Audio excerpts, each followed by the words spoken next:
네, 이번에는 더불어민주당으로 가봅니다. 더불어민주당 총선정책공약단의 수석부단장 김성주 의원 전화 연결돼 있는데요. 의원님 안녕하십니까? 예, 안녕하세요. 네, 자 현재 지역에 계신가요? 네, 전주에 있습니다. 아, 네. 이 당의 공약도 알려야 하고 선거도 준비하셔야 하고 많이 바쁘시겠네요. 예, 작년 여름부터 총선정책기획단을 구성해서 활동해 왔고요. 네. 좋은 정책과 공약을 많이 만들어냈는데 제 선거구에 있는 전주병 덕진 선거구가 최고 격전지가 되는 바람에 네. 발표는 영입 인사들의 몫이 되어서 좀 아쉽습니다. 아쉬움을 지금 토로하셨어요. 자, 20대 총선을 앞두고요. 경제 선거가 될 것이다. 이런 이야기가 나옵니다. 그러면 이 더불어민주당의 총선 공약 큰 방향 어떤 겁니까? 예, 저희는 국민들한테 희망을 드리기 위해서 더불어 잘 사는 공정한 대한민국을 이번에 총선 구호로 내세웠습니다. 네. 그 내용은 경제 성장의 성과가 대기업이라든가 특정 지역에 한정되지 않고 네. 국민 모두에게 배분되고 모두가 노력하면 잘 살 수 있는 기회균등의 사회를 만들자는 것입니다. 네. 이를 위해서 더불어 성장과 불평등 해소, 안전한 사회라고는 3대 비전을 정했고요. 네. 일자리와 민생 경제, 경제 민주화, 한국형 복지국가 등 7개의 약속을 제시했습니다. 네. 자, 이제 다양한 공약들이 담겨 있는데요. 자, 중앙선관위가 공개한 더불어민주당의 10대 정책 이걸 보니까요. 이 소득 하위 70% 어르신에게 기초연금 30만 원을 차등 없이 지급하겠다. 이 네. 내용이 1순위 공약으로 돼 있더라고요. 네. 그렇다면 현재의 기초연금 지급 방식을 바꾸게 되는 건가요? 현재 박근혜 정부를 잇게 한 지난 대선의 박근혜 후보의 대표 공약은 모든 어르신들에게 20만 원을 연금을 주겠다는 것이었습니다. 네. 그거는 이미 파기된 공약 사기라고 하는 비난을 받아왔는데요. 네. 저희 당시에 모든 어르신들에게 20만 주겠다고 하는 그 공약은 현재는 소득 하위 70%에게만 주고 그것도 어떤 분은 20만 원, 어떤 분은 10만 원, 어떤 분은 5만 원, 심지어 2만 원까지 차등 지급하고 있습니다. 네. 저희는 하위 소득 70%에게는 동일하되 이 금액을 30만 원으로 올리겠다는 것이고요. 네. 그리고 차등 지급하는 걸 없애고 70%에게 대해서는 모두 다 20만 원을 드리겠다는 것입니다. 네. 현재 20만 원을 다 받는 어르신은 10명 중에서 4분에 불과합니다. 아, 그렇군요. 그런데요. 이제 이 복지 공약이 대선, 총선 여러 차례 나오다 보니까 바로 이제 이어서 걱정되는 대목이 자, 재원 마련이 무리 없이 가능하겠습니까? 지금 이 박근혜 정부 공약이 일부 후퇴한 것도 결국은 재원 때문이었잖아요. 처음부터 재원 마련 계획이 없이 박근혜 정부는 일단 표를 얻기 위해서 현혹하는 공약을 내세웠던 거죠. 네. 저희는 기초연금을 30만 원 인상하기 위해서는 5조 8천억 정도의 추가적인 재원이 필요한데요. 네.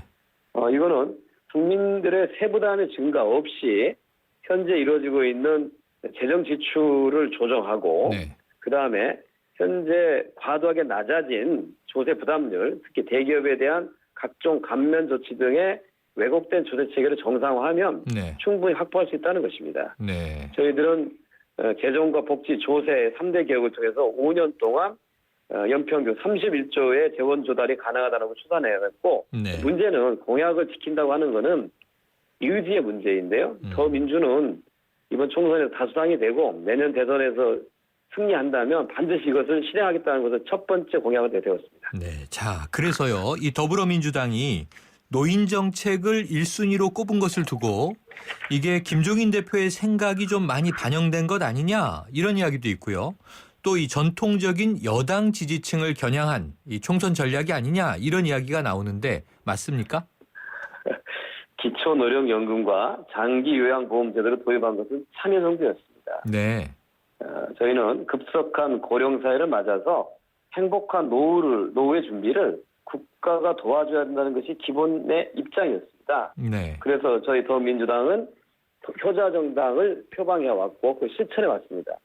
근데 이렇게 열심히 하는데도 노년층의 지지를 제대로 못 받는 건 참으로 아쉬운 일인데요. 네. 저희들은 그동안에 오랫동안 생각해왔던 것을 다시 내세운 것이지 네. 표를 의식한 것은 아니다라고 말씀드리겠습니다. 새롭거나 급조된 것이 아니라 지속적으로 이 추진해 오던 정책이다 이렇게 말씀하셨어요. 예. 자, 역시 가장 큰 방점은 경제에 찍혀 있다 이런 생각이 듭니다.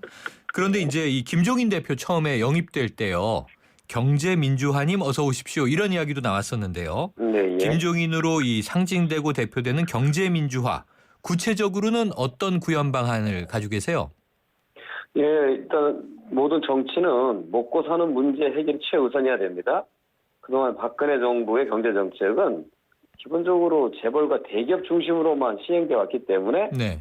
성장률이 낮아진 상태에서 또 경제가 어려워진 상태에서 그 피해는 중산 네. 서민들에게 더 많이 끼치고 있습니다. 음. 저희들은 경제 민주화가 가장 강력한 성장 정책이라고 저희는 생각을 합니다. 네. 특히 재벌 대기업이 경제력을 남용해서 중견이나 중소기업의 영역을 침해하는 것은 그거는 오히려 경제의 활력을 저해하는 걸 생각하고 기본적으로 상생과 동방성장 내용의 경제 민주화 정책들을 주되게 저희는 제안하고 있습니다. 네. 그렇군요. 자, 조금 전에는 이 새누리당 김종석 여의도 연구소장 인터뷰를 했었는데요. 네. 이 새누리당 총선 공약을 설명하면서 그 노인 의료비 외래 정액제를 15,000원에서 2만 원으로 인상하겠다 이런 이야기가 나왔습니다. 이런데 뭐 가능하다고 보세요? 저희는 그보다 더 강력한 네. 모든 국민들에게 의료비를 1년에 100만 원 상한제, 즉 입원을 하든 수술을 하든 암에 걸렸던 기간에 네. 그 100만 원 이상 되는 부분들을 국민들에게 되돌려주는 이 공약을 이미 2012년 대선 때 제안한 적이 있습니다. 아, 그러면 지금 노인 의료비 네. 부담을 일부러 완화해 주는 정도가 아니라 네. 전면적으로 부담을 낮춰주는 또 획기적인 공약을 저희는 갖고 있습니다. 노인뿐만 아니라 남녀노소 모두에게 적용된다 이런 말씀이시죠? 예. 자, 이제 이 야당이다 보니까요. 양극화 해소에 또 좀 초점을 두신 것 같아요. 양극화 해소를 위한 3-7 플랜. 네. 이런 공약이 눈에 띄는데요. 어떤 내용입니까? 네. 예, 777 플랜인데요. 네. 과거에 MB 정부의 747 공약, 그랬었죠. 박근혜 정부의 474 공약을 아마 기억하실 건데요. 네네. 근데 골자가 7% 경제 성장과 4만 불 국민소득 달성인데요. 네. 이게 실제로 달성도 되지 않았을 뿐만 아니라 네. 1인당 국민소득이 올라가더라도 국민들이 느끼는 소득 증가는 없고 경제 성장률이 아무리 높더라도 국민들은 체감하지 못하는 거거든요. 네. 저희들은 대신에 목표 자체를 좀 바꿨습니다. 가계소득과 노동소득, 중산층 수치를 세 가지 70%로 달성하는 것으로서 실제적으로 성장률이 아니라 네. 소득 증대가 이루어지는 것을 목표로 삼겠다는 것입니다. 네. 그래서 이 777 플랜은 제가 장명한 것이고요. 747이나 474가 다르게 국민들의 실질적인 소득 증대, 즉 지갑을 두툼하게 해주는 대표적인 공약으로 내세우고 있습니다. 네. 자, 7이 3개, 777. 이 내용은 이해가 됐는데요. 자, 새누리당은 이 경제 활성화를 위해서는 구조개혁이 필요하다. 이 구조의 문제에 좀 방점을 두고 계시더라고요. 그럼 더불어민주당의 경우에는 더불어 성장이라든가 양극화 해소, 777 플랜 이런 것들을 위해서 좀 이 구체적인 어떤 해소 방안, 근본적인 해소 방안 가지고 계십니까? 예, 산업과 기업의 구제 개혁도 필요합니다. 그러나 그것이 양극화 해소책이라고 보기는 어렵죠. 네. 오히려 상생 발전이 없는 치우쳐 있는 성장이 오히려 지속적인 성장을 방해한다고 생각하는 겁니다. 네. 그래서 성장의 열매를 골고루 나눌 수 있는 더불어 성장이야말로 가장 강력한 양극화 해소책이고 한국 경제의 구조 개혁책이다. 저희는 그렇게 생각하고 저희가 집권하게 되면 대통령 직속으로 불평등 해소 위원회를 설치해서 네.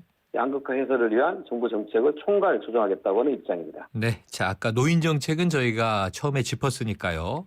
지금 또 청년 실업률이 최고치를 기록하고 있지 않습니까? 네. 그렇다면 더 좋은 청년 일자리 이거 어떻게 좀 만들어 나갈 수 있습니까?